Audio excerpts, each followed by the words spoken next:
What is up, guys? It is the Bluebloods here with another NFL Draft Corner.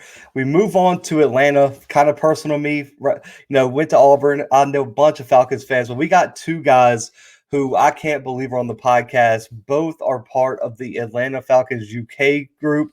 We got Danny and Liam joining us today. Make sure to give them a follow.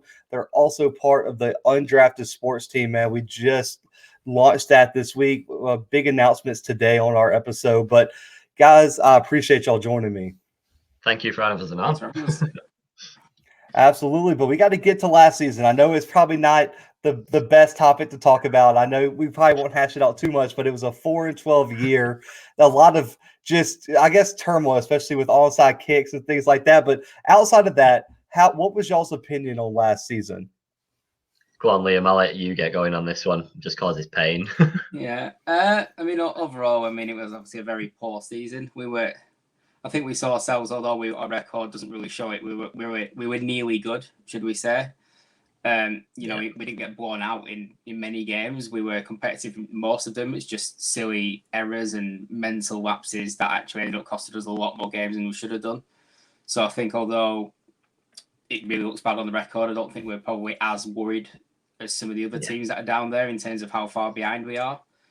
But obviously we're coming in with a new regime this year, brand new pretty much from top to bottom. So we've kind of put all that behind us now in terms of last year and started again.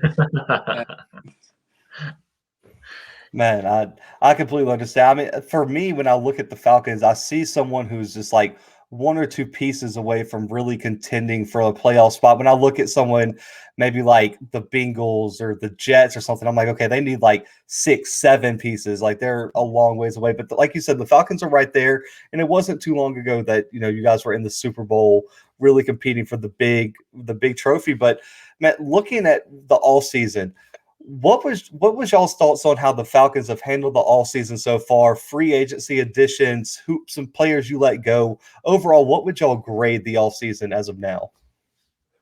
I mean, for me, it's quite a hard one to grade because of the little amount of cap space that we had available to us. So any work that has been done by Terry and Arthur and everyone is like hats off to them, basically, because there's so little maneuverability in the kind of players that we can bring in. We couldn't have ever got anyone on big money or anything like that. So for me, it's nothing too high because there's no insane players or anything, but with the little funds that they did have, I'm giving it a solid like C or B. Like it was all right for what we've got, and the players that we've got on board tend to look like the players that have got like a point to prove. So you never know, with a new regime and a bit of trust input into them, then I'm hoping that they'll pay off just as much as a 50 million contract player would have. Yeah, I mean, I really like what they've done. I mean, for me, Keanu Neal was one. I was like, man, are they going to bring him back? That was kind of a iffy one. But looking at this draft, I mean, y'all have pick 4, and I've been saying the draft starts at number 4 for me. I think we're kind of locked in. Like 3 quarterbacks are going 1 through 3. Who they are could depend, but for you at pick 4, the first thing I want to address is, do you guys think the Falcons should stick with Matt Ryan, or should they pick up one of the 2 last of, the big 5 quarterbacks everyone's been talking about? Go on, Liam. I think we're similar, but go on. Yeah, I mean, this will vary right across the fan base about what people want to do. I mean, there's an obvious direction to go. If you do want to get a quarterback, this is potentially a great time to do it. And I do agree with people who say that because of the class looks pretty good, and there is going to be a guy available for us. Like we know that's going to happen because it's physically possible not to at least have one decent guy. But we also know that Matt Ryan isn't finished, despite what some fans will tell you. He has got more left in him. How many years at a good level, it's hard to say, but I'd estimate at least 2. I can't see him completely dropping off over the next 2 years, which would give us a little bit more time to address the quarterback situation. But then again, obviously, yes, you've got the option of taking a guy and sitting in for a couple of years and building behind Matt, who would be he's a great professional to build behind. But we also have other needs that we know need addressing. So maybe there isn't the right guy at 4 for what we would need. I think we said sort of from the start that we've got a great pick, one of the highest picks we've had in a while, and really this draft just hasn't fallen well for us because there isn't that guy that we really, really would want in terms of positional need. I mean, like last year, Chase Young, for example, would have been ideal for us because we really lack an edge rusher of any description. But positional wise, other than QB, I don't think the top guys in this draft are exactly what we need. But that doesn't mean you don't go with the best player available approach and just take. He might not be a need now, but there might be a really good player we can take that fits in the future, in the next couple of years. Yeah. And yeah, I think there's contrasting views about who we're going to take. I think, like you say, I think the draft does start at 4, and I think we probably are one of the most exciting teams in this draft in terms of where we're going to go, because no one can really 100% predict it. Yeah, absolutely. Right. I mean, so when you look at the quarterback class, is there a quarterback of the Big Five? So we know Lawrence is going to be gone. That's the obvious one. He's going number 1. Out of the other 4, I mean, Wilson is kind of locked in at 2, but I talked to Matt today. We don't know if they're going to go Fields or Wilson at 2. Is there one of the quarterbacks where it's like, man, if he's at 4, I would be okay with taking him? And on the flip side, is there a prospect where you're like, if that's the only guy left, he doesn't fit our system, we don't want that quarterback for the Falcons? I mean, for me, my man, if I got to choose and I did want to replace Matt, which I don't, but if I did want to, I'd take Fields just because I think he's more what quarterbacks are becoming now, what they're evolving to. But my tactical mind thinks Trey Lance, because he's a little bit more raw, would probably be more willing to sit behind Matt for a few more years. So he'd probably be my shout for like a logical signing, whereas Fields is more like, if I wanted him to play now, I'd go Fields. Yeah. I probably have a slightly different view. I mean, I can see the draw of all the guys that would. Do us, but for me, my favorite quarterback and the guy that I would take above anyone else would be Zach Wilson if he was to fall to us. And I think I said a couple of weeks ago, I'd even go as far as saying I'd prefer him to Lawrence. That's how much I like the guy. I don't know, that's saying something with how much Lawrence has been hyped up, but I really like what Zach Wilson's bringing. I know he didn't exactly play for a top school, and he's not bringing the reputation of somebody like Fields or Lawrence in that sense, but I just I love what I see from him, and I know everyone gives the old comparison to Mahomes in the way that he throws the ball and the crossbody and the flashy stuff, and I know that doesn't mean it's got to instantly transform into being successful in the NFL, but for me, it looks like he has all the tools, and I think if he was to drop to 4, which I think is incredibly unlikely, I would go with him. But if the Fields or Lance are there, I personally would not take either of them. Not because I don't rate them, but just because they're just not what I'd be looking for. I'd stop at Wilson, Lawrence or Wilson. Obviously, Lawrence we know is not going to be there, but right, yeah. If Lawrence somehow falls, something went terribly wrong in Jacksonville, and everyone's got to be fired, in my opinion. But I believe, Liam, you mentioned there. A lot of the needs for me when I look at the Falcons roster are defense. You need an edge guy, you need a cornerback, a safety. I mean, you even could get a linebacker to put next to Deion Jones in the middle, kind of an athletic type guy. But there's really not that person at 4. It's a very offensive heavy draft. Would you mind trading back? And if so, where would you look to trade back at?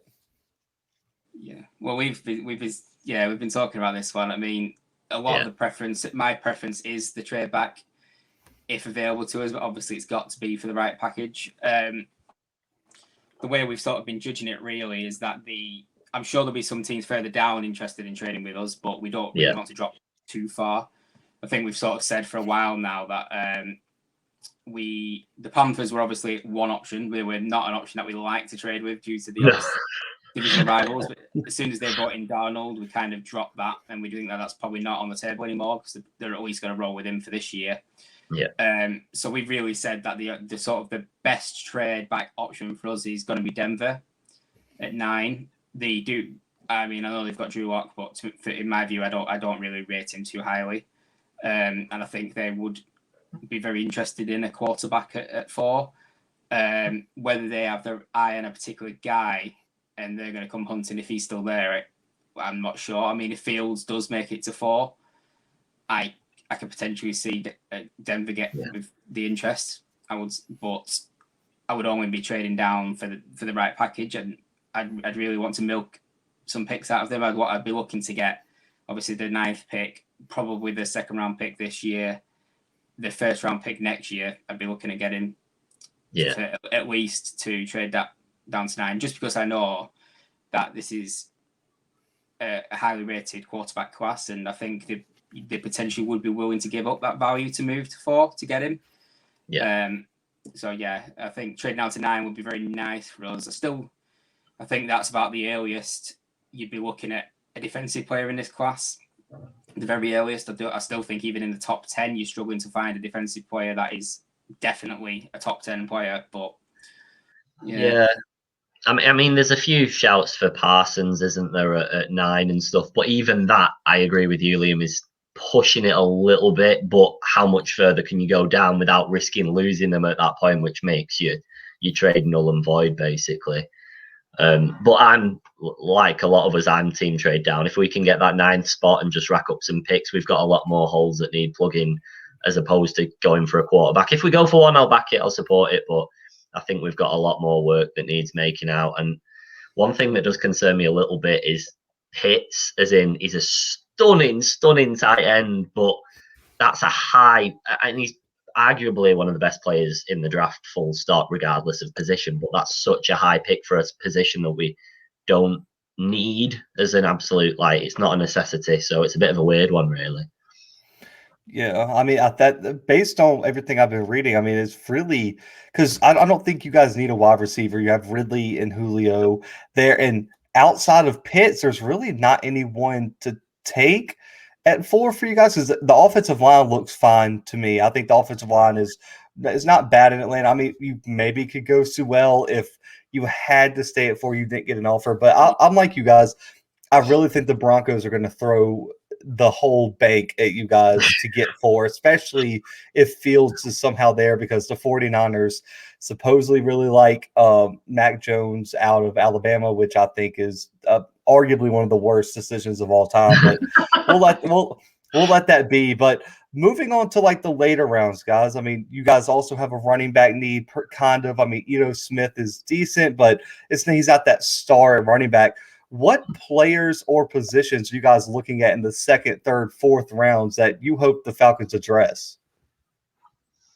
I mean, for running backs, I'm just going through all of the mock drafts and things like that we have, or like that sort of area. So for the 2nd round, if we were to stick where we were at 35, I think that's right. I don't know how ambitious it is, but someone like Najee Harris or that sort of player would be to plug that kind of gap. Again, there's so much debate with it, so it's quite hard. But on one of mine, I've gone for him at that stage, which I didn't think is a terrible shout at 35. But I'm sure Liam will be other end of the scale or something. No, I think I've said sort of for a while that although our pick number 4 is hard to call, I think our 2nd round pick from an internal perspective within the team is actually even harder to decide where you go with because there will be guys available at the positions that we need that would be good value at that point. So running back, edge, and corner would be the 3 that you'd be potentially trying to address within the 2nd round. And I think this is where the potential trade down would be a huge advantage to us. If we were to trade with the Broncos, and obviously if we move down to 9, I think we'd address a need there. And if we was to pick up another 2nd round pick in this draft, it'd be massive for us to be able to potentially take a running back and an edge rusher or a corner in both in the 2nd round. In terms of the way that I would go with it, I've been completely torn. I would say I do think we need a running back, and the running back class is pretty stacked this year. And there's 3 main guys. Obviously, everyone's been looking at in Harris, Etienne, and Williams. My personal favorite out of those is, although I'm actually an Alabama supporter, my favorite is not Najee, although I think he is probably the best running back in the class. But I would probably take Javonte Williams if he was available on the basis that he is 3 years younger than Najee and he's had a lot less. He's taken a lot less college hits. I mean, I don't know how many snaps exactly it is, but he's taken a lot less hits, and that can tell later in the career and with a running back. I'd say he's probably got 3 more years in him than Harris has before we see decline. But yeah, I really like him. I think for me, we've got to go with some kind of power back style in terms of Harris or Williams. I don't think Etienne suits our offense really, because I think the way that Smith is going to want to run it, coming from a place where you've got Derrick Henry, the tank that he is. Although I don't think we can exactly replicate that, because we're unlikely to get somebody of Henry's quality. We need a bit of luck. But he's going to want to get somebody who can break tackles. And for me, Williams is the best at that in this class. Certainly one of the best at his class. He's very, very good at it. Got a bit of speed. He's got a bit of everything, really. So yeah, he'd be probably my second round pick at 35. Some might say that's a bit of a reach for him, but I don't see him dropping past the second round, so I'd go and get him there. Yeah, I think Etienne's almost a lot for late first round, I would imagine. I think Etienne is probably, because I think you have a lot of teams in the back end of the draft that really like that receiving back type of running back. Yeah. If you want a receiving back, there's none better than Travis Etienne because he reminds me so much of Alvin Kamara about how he's almost better at being a receiver than he is a true running back. But I think Najee is going to be tough, because I think the Jets are also going to look running back at 23 and pick 2 of the second round. So I think one of those coming off the board. I actually had y'all taking Javonte Williams, so I'm glad you brought him up.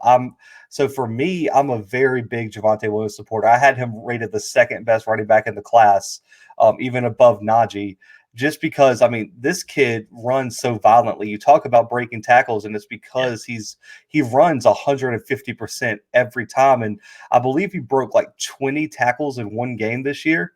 At one point of the season, I mean, he broke so many tackles that it was just like, could anyone bring him down? And you saw what him and Michael Carter did against Miami, where they both ran for like 300 yards apiece against a top 10 team on the road. I mean, this kid was averaging 7 yards a carry for an entire season. I really, really am a Javonte Williams supporter. And when you combine him with Matt Ryan, Julio Jones, you got Calvin Ridley, I think I think he would be that piece to take this offense to the next level. Yeah. And just in terms of safety and secondary, are there any prospects that you guys see in the middle rounds that you kind of like to fit into that safety spot? Because we know Keanu Neal's gone. We know secondary is kind of in need. I think y'all need kind of that versatile, almost like a pocket, like a switchblade type thing, where they can do so many different things. Are there any prospects y'all see that y'all like in that spot? Yeah, go on, Liam. I'll let you say this one. Yeah, I mean, there's a few. Safety is a tough one for me. I think I don't know whether I'd want to go ahead and just take that that prototypical safety. Are we looking for a guy who can sort of play the Keanu Neal role, in a sense that yes, he is a safety, but you could almost play him as a linebacker. His strengths are not in the pass coverage; they're completely in coming down and just hitting a guy. Yeah. And there's a few guys in the draft that could do that. I think on my mock that I did, I think I was taking Sherwood out of Auburn, because he's a 6'2" safety who he's got great length. I've seen some players where he can break up the pass. Yes, I don't think he's not a coverage guy. He's not a pure speedster. He's going to track anybody around the field and play that sort of role. He's going to be more used as a bit of a hybrid linebacker and coming down and just hitting somebody. And with his frame, he could make a real impact doing that.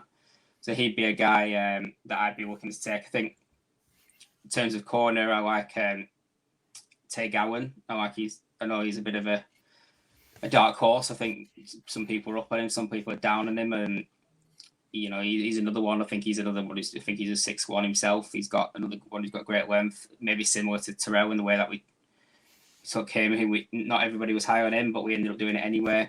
Gowan, I think, will drop to the third round. at least, I'm going to say.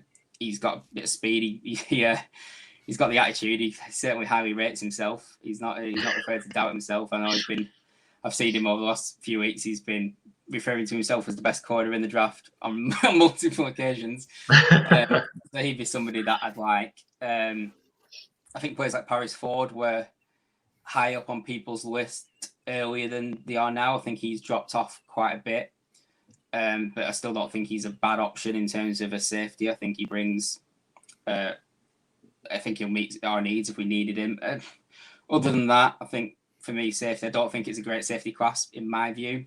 Not stacked. I've never been a fan of taking safeties in the first or second round anyway. I'm not saying it's not an important position, but for me, it's just not somewhere where I'd like to address. I think having a corner opposite Terrell is probably more important for us right now. Yeah. But the secondary, your top sort of three guys, I can't see them dropping outside of the first. If any of them are there at pick 35 in the second, then I'd snap handoff for Farley or Satane or Horn. But I don't see any of them sort of being there. That's just why I was going with the running back pick. But if any of those are there, then yeah, I'd be changing my second round pick to address that.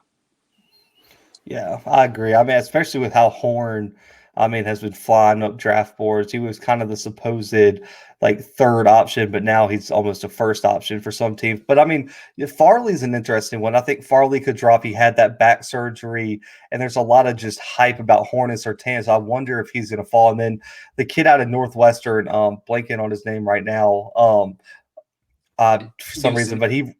Newsom. He ran like a 4.3 or 4.2. That kid's flying up the board, and he dominated against Ohio State in the Big Ten championship.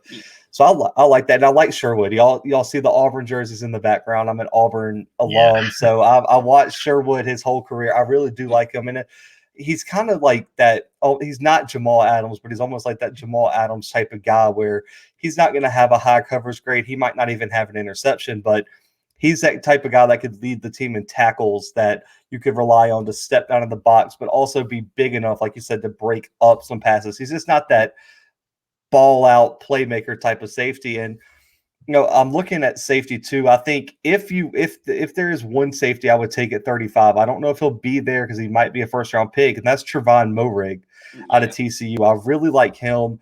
But he also kind of could step into that corner role. He played corner. He played slot, safety. He could step down the box. He's probably the most versatile, defensive back in the draft. But I like Sherwood. You could probably get Sherwood in the fourth round. Yeah. I would say most likely. So that would be a really good pick. But let's say everything goes great in the draft. The Falcons are loaded up. They get their guys. For 2021, man, last question here. What are y'all's expectations for the 2021 season for the Falcons? I just want a winning season. I'm not massively concerned about thinking too far about the deep into the playoffs just yet because they accept that this is a rebuild, although I do see it as a pretty quick rebuild. It's not like ground upwards. Like you said, it's a few players, the difference between us, which is not the case for most teams. So if we can push for them playoffs and take that second spot, because I'd be very shocked if the Bucks fizzled off at all. So if we could take that second spot and grab a wild card or just push on, then I'd be pretty satisfied with that. And as soon as we're in the playoffs, then I'd happy just see how it goes, really. Yeah, I think I'm similar. So I'm not really thinking too much about the record. What I'd really like to see is just a bit of a change in mentality. And even if we go and have a losing season, because we're not quite there in terms of the scheme and the personnel, I just want to see us have that winning mentality where we just don't drop off in games anymore, and we're a lot more aggressive, and we're really bringing it in terms of the pass rush. Although we might not have an elite pass rusher available to us, it's very unlikely unless we get a surprise in the draft. But I would just want to see that we've got a little bit more creativity coming out of the pass rush, which I think we'll get with Pease.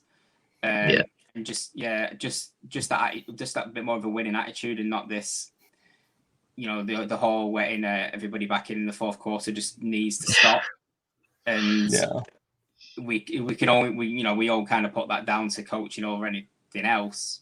And to be honest, the thing last season for us was certainly for the on the offensive side of the ball was just being with Dirk Cotter and the boring play that he would come up with, running down the middle, play after play, the long, the wide out runs that seems to take forever to develop, and Matt Ryan was on his arse every 5 seconds because of it. I want to see some more creativity, something a bit more exciting for the fans to get behind, and even if we're not making the playoffs, at least it'll be gives us a little bit more confidence for the future. And if we did make the playoffs as a bit of an outside chance, then that'd be even better. But, yeah. I think just as a bit of a side note, we have got a few people coming back that didn't play so much last year. So, for example, Marlon Davidson being one of them, we literally saw nothing of him. He got a handful of snaps later on. He had COVID, he had injuries, he had no preseason and things like that. So even though our draft might not be perfect this year, depending on how we play it, we still have got people that are going to come in and I'd imagine would make an influence that we've not already seen before. Yeah, I like Auburn like you, so yeah, I like Marlon. He's a great kid. I actually know him from Auburn. He was real good friends with one of my friends. That's a great kid. He's motivated. I'm hoping he can stay healthy. Yeah, he just had a little bit of injury problems. Hopefully he can get over those. But in the NFL, injury problems affect so many people, especially with the COVID off season. So I think we're going to see a lot of teams, and I think the NFC South's opened up. I think Drew Brees retiring might set the Saints back a little bit. They had literally no cap space. Y'all talk about y'all having no cap space. They had like negative 50. They had like negative 50 million. My co-host is a Saints fan, and he was just upset when he saw the cap situation. So, and then the Panthers, who knows what Sam Darnold's going to be? They lose Curtis Samuel. So I think the Falcons right now, in my opinion, could be the second best team in the NFC South if everything goes right this offseason, depending, because Jameis Winston, I don't know what he's going to bring. I don't even know if they're going to go with Taysom Hill until they figure out QB. I mean, Matt Ryan's the second best QB in the division, and so that kind of makes me lean toward the Falcons, I would say.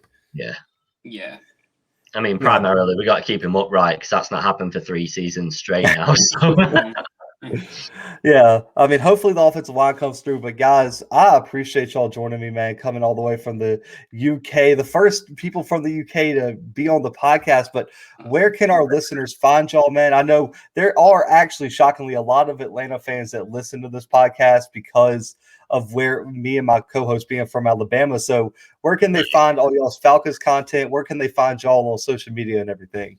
So we're on Twitter, Instagram, Facebook, YouTube, basically everywhere like that. And our on all of them is ATL Falcons UK. We are primarily on Twitter, to be fair, because that's just where we prefer to communicate. But we do post everything out to everywhere else as well. So yeah, drop us a follow. And we don't just talk Falcons, we talk everything. And everyone's more knowledgeable than I am. So honestly, our shows are better. Oh man, but man, no, for real, go check out ATL Falcons UK, man. They're part of the Undrafted Sports Network, man, where I know all of us at Undrafted Sports are excited about the new launch and everything. So make sure to check us out there. You can find our podcast and their podcast on the new website for Undrafted Sports Media. But guys, I appreciate y'all joining me, and everyone, y'all know where to find the Blue Bloods. We'll be back later this week with some more draft corners, some more Big 12 in 30 days, and some other content. But for Danny, Liam, and myself, guys, we are out. Thank you. Thank you.